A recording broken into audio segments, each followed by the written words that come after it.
The Church in the DR Congo, A Personal Perspective. Part 5, Building from Centers of Strength, Kisangani. In this section, I will discuss the general policy of the Church to grow gradually outward from centers of strength, rather than sending missionaries and establishing branches immediately upon request. In earlier dispensations, the work of teaching the gospel expanded slowly from family to family among the nations. Sometimes covenant peoples were exhorted to gather, one of a city and two of a family, to centralize prototypes of the millennial Zion. When Jesus Christ began to teach, he had to confine his 3-year mortal ministry to a single people and a very small part of the earth that would later serve as a strong base of operations for church expansion. Following his last instructions before his ascension, the ancient apostles began to take the gospel from the land of Israel to all nations. During their ministry, key churches from within major cities became apostolic centers of missionary activity as the church reached out to Gentiles in nearby countries. In the restored church, the emphasis on gathering to a center of strength began with a commandment for the members to assemble together at the Ohio, and continued as a general policy throughout much of the Utah period. Echoing vivid word pictures from the book of Isaiah, the Doctrine and Covenants describe the kingdom of God as a tent whose expanse increases continually outward from its center place through the establishment of stakes for the curtains or strength of Zion. Now the strength of the church and the needs of the world are such that places for the gathering of Israel are distributed worldwide. Significant hubs of growth within each country provide centers of strength from which missionary activity can radiate to new, nearby areas. In 1993, Elder Dallin H. Oaks explained, quote, "Missionary work must be done so as to establish the Lord's church. For this reason, we must conduct our efforts so as to grow from centers of strength. In this way, the baptism of one person leads on to the perfecting of that saint, to the ordinances that seal a family in the holy temple, and to the redeeming and sealing of dead ancestors and their families. We must conduct our missionary work in that spirit of unity and wholeness. Baptisms are not enough." President Jean-Claude Mabaya, counselor in the DR Congo-Kinshasa Mission Presidency, further explains this concept. Des choses que je peux encore ajouter, c'est sur la progression de l'Église à travers l'Afrique et principalement dans notre région. L'Église de Jésus-Christ des saints des derniers jours a la capacité de s'implanter partout à travers le monde. Mais seulement, elle a une façon de faire. Elle a une façon de s'implanter à travers le monde. Et elle fonctionne selon un modèle préétabli. Ouais. Ce qui veut dire qu'il y a beaucoup, principalement pour notre pays, il y a beaucoup, même pour les pays voisins, quand je voyage, il y a beaucoup de gens qui aiment inviter l'Église à venir s'implanter là où ils sont. Beaucoup. Beaucoup ont été membres de l'Église dans de grandes villes. Par une raison ou une autre, se sont déplacés pour de petites villes dans lesquelles ils vivent. Ils aimeraient que l'Église arrive là-bas. Et ils sont très nombreux. Très nombreux. L'Église progresse selon une façon préétablie par le Seigneur. Ce qui est contraire à la façon que fonctionnent certaines des églises ici au Congo. Pour certaines des églises ici au Congo, il suffit de venir demander la personnalité civile à l'État. On vous accorde une personnalité civile et vous allez vous implanter l'église, même si vous n'avez pas de membres. Mais pour l'église, c'est l'inverse. Il faut qu'il y ait d'abord des membres qui habitent à un certain endroit, qui lisent les Écritures, qui comprennent des choses, et qui invite l'Église à aller là-bas. Et même pour que l'Église aille là-bas, il y a des conditions à remplir. Ça, c'est un modèle qu'on ne voit pas ailleurs, mais qui permet à l'Église de progresser d'une façon propre, mais aussi efficace. Lorsqu'on part d'un centre de force vers un endroit, on considère le centre de force comme la mère qui peut apporter l'aide, soutien, formation, ainsi de suite. Mais lorsqu'on tombe du ciel comme ça, sans base, on n'a pas la chance de progresser. C'est la raison pour laquelle l'Église progresse de la bonne manière ici, en prenant la source comme le centre de force. C'est une façon pour moi que j'ai appréciée. Parce que quand je venais d'entrer dans l'église, nous avons reçu un homme qui est venu du Canada, qui était dans une église, qui s'est disputé avec les autres, et il a quitté cette église, il les a promis de ramener une nouvelle église. Et il est venu à Kinshasa chercher une nouvelle église. Malheureusement pour lui, il est tombé sur notre église. C'était en 1990. J'étais déjà membre de moins d'une année. Il était venu pour prendre l'église et rentrer avec à Canada. Mais on lui a dit que ce n'est pas comme ça que l'église progresse. Vous devez être baptisé. Il s'est fait baptiser. Vous devez être ordonné. Il a été ordonné jusqu'à la patrie de Mercedes. Il a passé une année avec nous ici. Et il est rentré avec sa famille à Canada. Mais il n'avait pas comment on appelle ça, la personnalité civile pour ouvrir l'église à Canada. Il est resté. Il a commencé à écrire. On implante l'église là-bas? Oui, pour qu'on implante l'église à Canada. Il était seul. Il devait chercher les gens. Il les a cherchés, il les a trouvés. Il était le seul membre avec sa famille. Les autres ne l'étaient pas. Mais heureusement pour lui, lorsqu'on a chassé les Kasaïens de Lubumbashi, il y avait la guerre là-bas, on les a chassés. Beaucoup étaient déjà membres à Lubumbashi. Et lorsqu'ils sont rentrés à Canada, ils ont formé une équipe qui était beaucoup plus grande.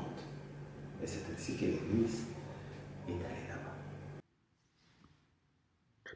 As of January 2018, the church operated in only 3 major cities within the vast area of the DR Congo covered by the DR Congo-Kinshasa mission.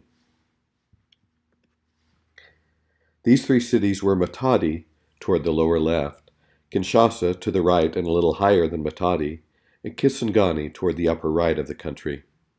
To give you a better idea of travel between these cities, it takes the better part of a day to go from Kinshasa to Matadi by a crowded but fairly decent paved road. On the other hand, Kisangani is 1,643 miles away by car, down difficult, dangerous, and mostly unpaved roads. Another option is to join a crowd of about 200 people on a barge not equipped for passenger travel. At 5 to 10 miles per hour, the trip is advertised as taking 10 days, but when the unexpected happens, it may take 30 days or more, and these figures are going for going downstream, not upstream against the current of the river. Understandably, anyone who has the means goes to Kisangani by air. Given its distance from Kinshasa, Kisangani provides an interesting case study in church development in a remote area of the DR Congo. The region surrounding Kisangani has a rich and complicated history that has been explored and romanticized in films, books, and plays, including Joseph Conrad's Heart of Darkness, Humphrey Bogart and Katharine Hepburn's The African Queen, and A Bend in the River by the late Nobel Prize winner V.S. Naipaul. Mobutu Sese Seko, the ruler of DR Congo from the 1960s through the 1990s, restored the native name of Kisangani to the city as part of his Africanization movement.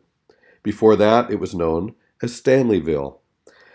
The name Stanleyville comes from the intrepid explorer and journalist for the New York Herald, Henry Morton Stanley. Stanley is well known for having founded the Christian medical missionary, explorer, and anti-slavery crusader David Livingstone, who had disappeared into the jungle near Lake Tanganyika. Stanley purportedly greeted him with the absurd question, "Dr. Livingstone, I presume?" 1939 film Stanley and Livingstone featured Spencer Tracy as Stanley and Sir Cedric Hardwicke as Livingstone. Stanley was eventually hired by the cruel Belgian king Leopold to establish trade and transportation routes down the Congo River from east to west from Stanleyville, now Kisangani, to Leopoldville, now Kinshasa. Because of Kisangani's location at the confluence of two major rivers, including at the uppermost section of the navigable waters of the Congo River that lead to Kinshasa, it was a natural trading center. Stanley had the influential ivory and slave trader from Zanzibar, Tipu Tip, appointed as governor of the Stanley Falls district. There is nothing left of Stanley's trading post now except for this sign, written in a different language on each side: English, French, Lingala, and Swahili. It is misleading to call Kisangani a city in the traditional sense of the word. Perhaps the best description would be that it is a sprawling village of over 1.5 million people. Kisangani is situated at the border of two spheres of influence: East Africa and the Swahili culture of the Muslim world, and the people of the Congo River and the Kinshasa Lingala culture. A city of transportation and traders, it has in the past always welcomed outsiders: Greek, Portuguese, Indian, Lebanese, and of course Belgian, and some of these communities live on today. The group of English class students shown here reflect the ethnic diversity of Kisangani. Some of the students' families have come from the northernmost equatorial province of Congo. Some resemble the Rwandan and Ugandan people to the east, and others seem to reflect a heritage from North Africa. The large central mosque of Kisangani is located on the main highway, in the outer periphery of the city, just a short drive from Stanley's trading post. The growth of the church in Kisangani is a good example of the policy of building from centers of strength, described earlier by Elder Oaks and President Mabaya. In 2011, 6 years after the arrival of the first few members in Kisangani, a group was authorized, allowing families to meet on Sundays and take the sacrament together. 2 years later, a group of church leaders and missionaries was sent by the mission to investigate the situation. They found a group of 50 non-members desiring baptism. 31 of them were baptized soon afterward in the Shopo River. Following a visit by the area president and the mission president, authorization was given to create a branch in March 2015. In 2017, a second branch in the suburb of Wagenya was created, and the organization of a third branch in a different part of the city is envisioned in the near future. Here we see members from both branches assembled for a regional state conference broadcast. Parents and children from the Wagenya branch had to walk 3 to 5 miles each way to the meeting. Because the entire city had been without power for 2 months, a gas generator was rented to run the projector. We prayed that there would be enough gas to keep the generator running and that the inevitable fluctuations of the electric current would not burn out the delicate and only projector bulb. These two marvelous young single adults had worked hard to make sure the building was clean and in good order. On Saturday, the day prior to the conference broadcast, we held a training session on leadership principles, including the role of branch councils. After the Sunday meetings, leaders from the two branches met until nearly dark to learn more about the technical and administrative matters, as shown here. The training started with computer basics at the most elementary level, including how to plug together the monitor and the keyboard. Although there were a few members with computer experience, this was completely new to most of them.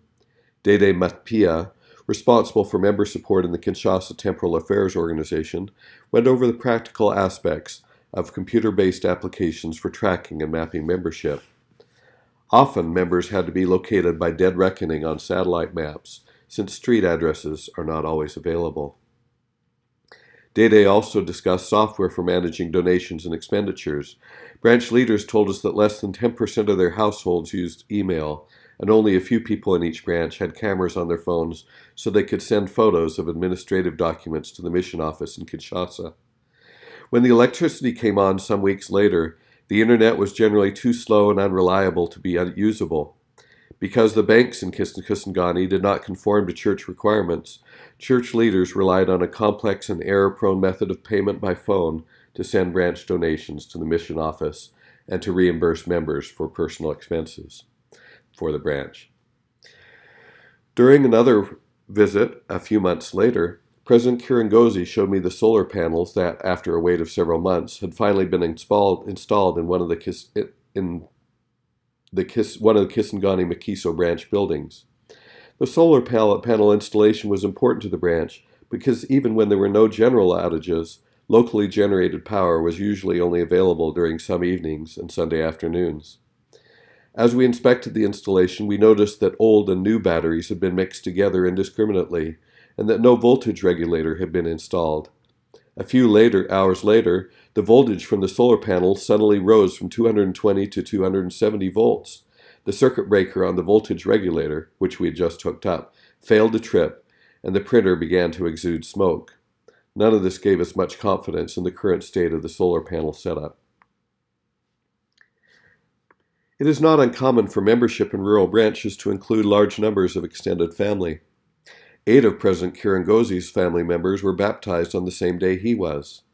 After the branch meeting, they asked me to take this photo of some of the adult members of the family. Brother Mbula Mukiti Lavi, the Wagenya branch clerk, is second from left.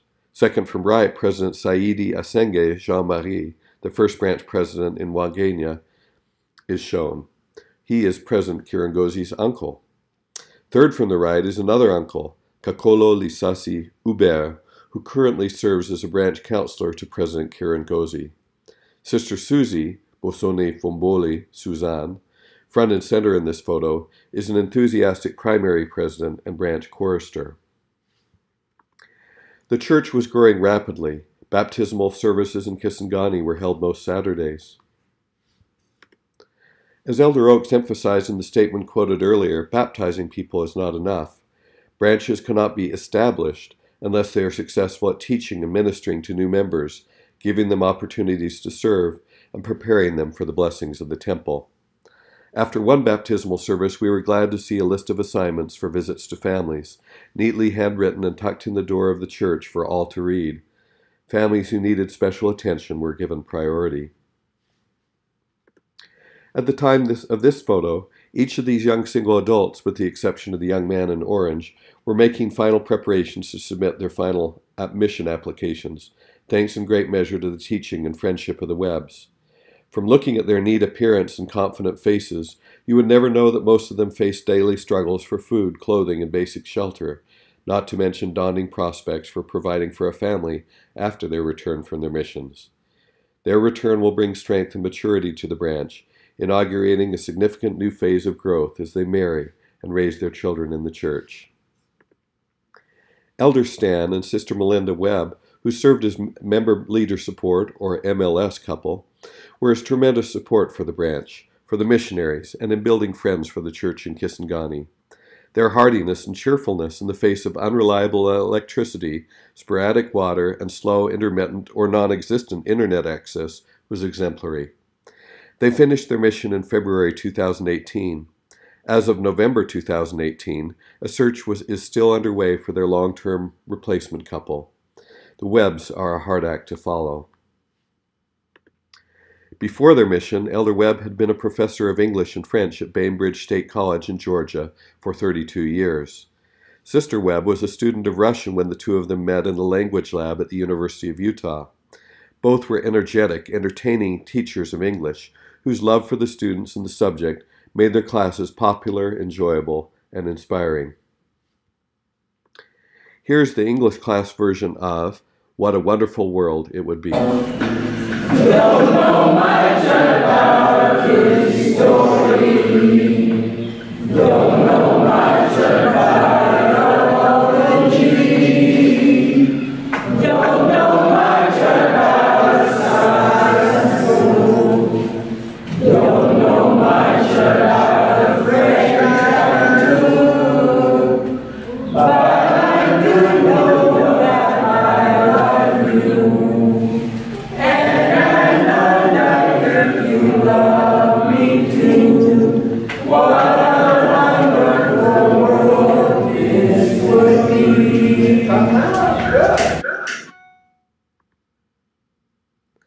On one occasion, they proposed that I introduce a lesson on imperatives by telling the students a little about my works on robots and artificial intelligence. This was to be followed by a game where the students would practice using the command form of English verbs by telling someone to do something and the person then pantomiming the thing he was told to do. Before the game began, I asked how many people had heard the word robot, and one or two raised their hands. After showing a photo, I asked whether they thought a robot was a man or a machine. Most eventually decided it was a machine. So far, so good. The concept of artificial intelligence was tough to explain, since words like intelligence and knowledge and even savoir-faire were not really part of their vocabulary in English or French. Eventually, I decided to focus on the distinction between natural and artificial. I asked the class about the word natural, and they said it was whatever was created by God. Then I told them that artificial was whatever was created by people. We talked about some differences between robots and people, physical differences such as the fact that your skin repairs itself when it is cut, whereas today's robots do not heal on their own. We also talked about mental differences, such as the fact that people have the power to choose right and wrong for themselves, whereas robots can only do what they have been designed to do. I told them that God was happy when we used our natural intelligence to create useful machines and technologies to help people and do good things. I bore my testimony and encouraged them to use the power of choice that God had given them to make good choices and to do good. Parents in the DR Congo make great sacrifices to earn enough money to keep their children in school.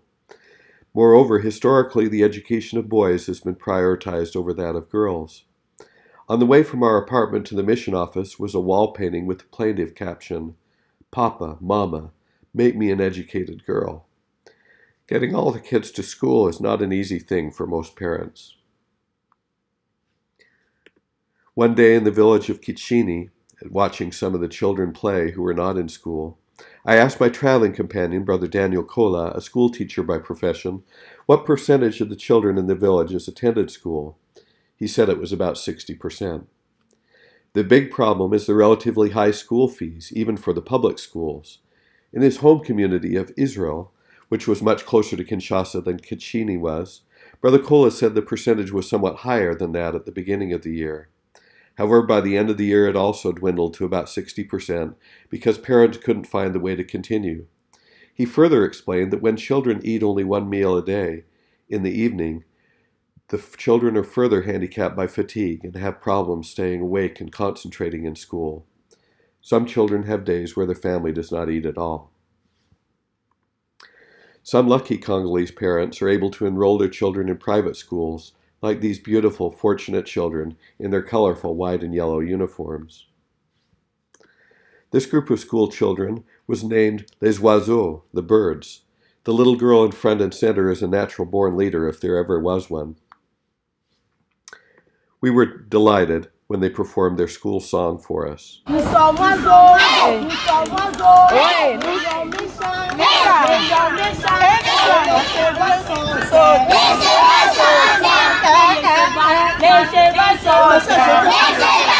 oh les cheveux sautent, oh les cheveux sautent, oh les poissons nagent, les poissons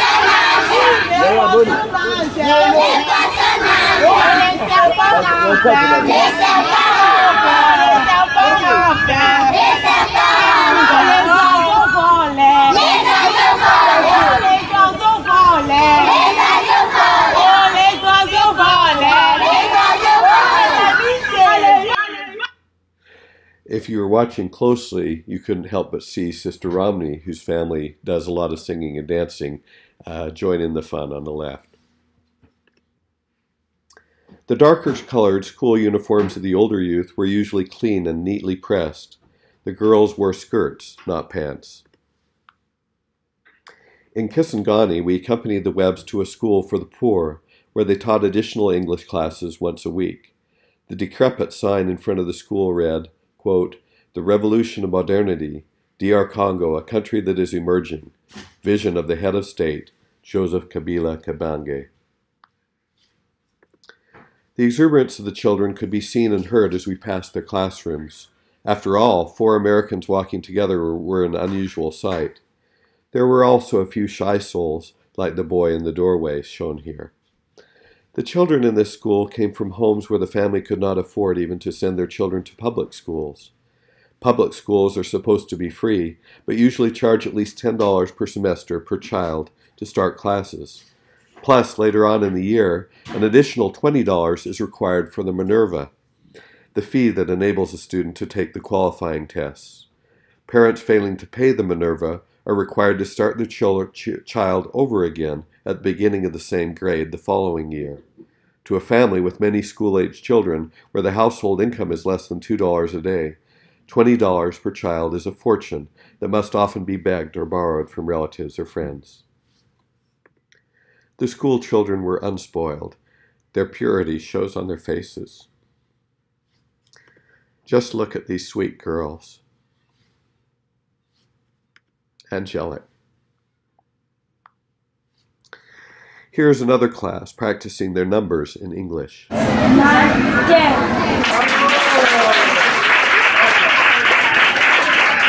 1, 2, 3. 1, 2, 3. 4, 5, 6.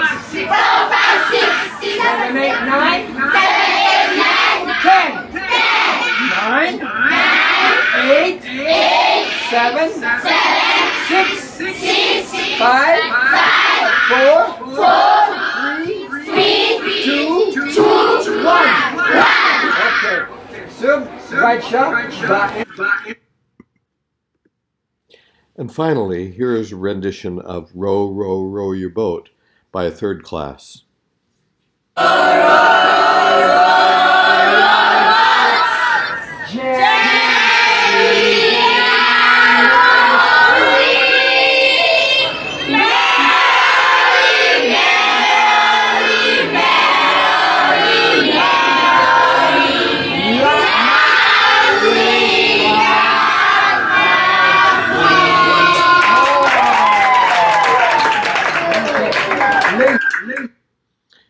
For some of these older children, life was not a dream.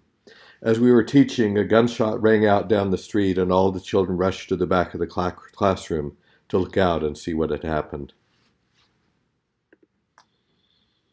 Our next stop with the Webbs that day was the Centre Bartimée, a school for the blind and vision impaired that shares a campus with a public school. The school sits at the end of a long courtyard surrounded by quiet buildings. We were met there by Jean-Pierre Goibaka, a kind and faithful member of the Kisangani Makiso branch of the church, who is the director of government efforts for disabled students in the two provinces. Unfortunately, apart from Brother Jean-Pierre's own dedicated advocacy and training efforts, the government gives no financial support to provide services or stipends to the handicapped, young or old. In large cities, blind and maimed people beg in the street for a scanty living. The blind are sometimes led around by a child from car to car at backed-up intersections. Brother Jean-Pierre had pasted some photos into blank pages of a well-used copy of a Duty to God book.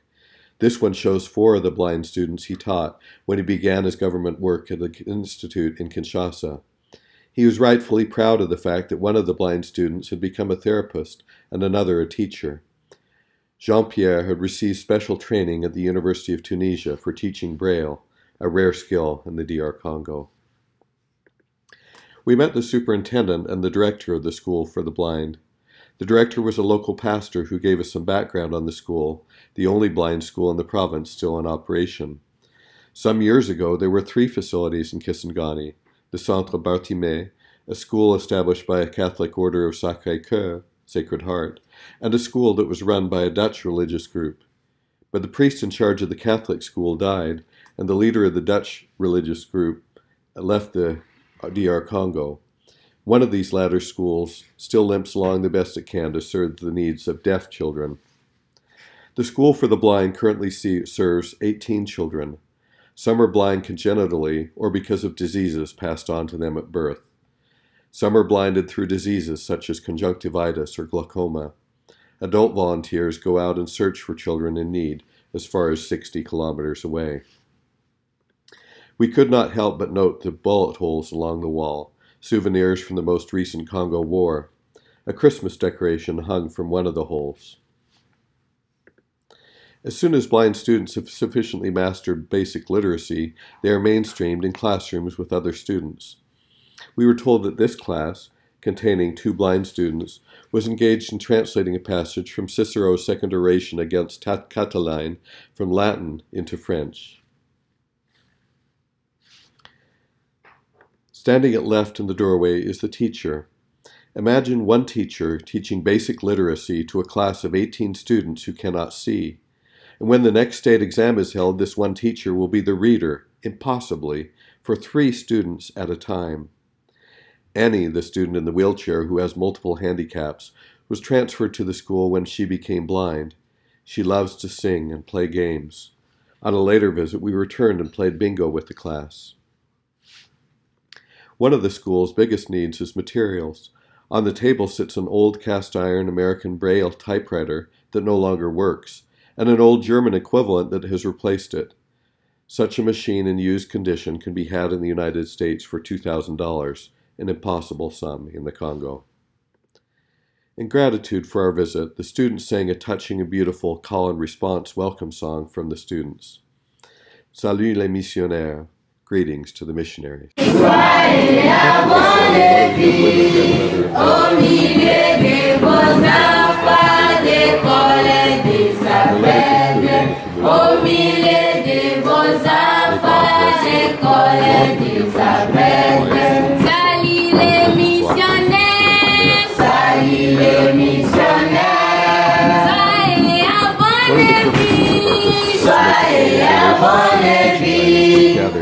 milieu de vos enfants d'école d'Isabelle, au milieu de vos enfants d'école d'Isabelle, la joyeuse visite des messieurs missionnaires, la joyeuse visite des messieurs missionnaires, à notre école des aveugles de Kisangani, à notre école des aveugles de Kisangani, à notre école des aveugles de Kisangani, à notre école des aveugles de Kisangani.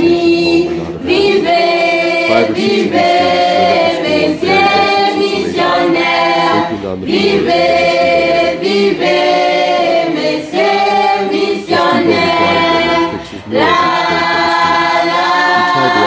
soyez les bienvenus. La, soyez les bienvenus.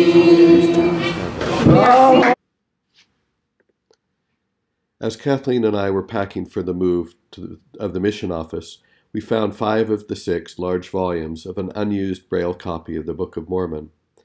The Webb suggested that the book be donated to the school. Stephen, one of the blind students, read us a letter of gratitude written in Braille that a description of the Book of Mormon taken from the title page. I thought of Nephi's application of the prophecy of Isaiah 29:18 to our day, quote, "And in that day shall the deaf hear the words of the book, and the eyes of the blind shall see out of obscurity and out of darkness." In the next part of the presentation, the theme of building from centers of strength will be concluded. Among other things, I will discuss the creation of a second branch in Kisangani, near the traditional home of the Wagenia fishermen.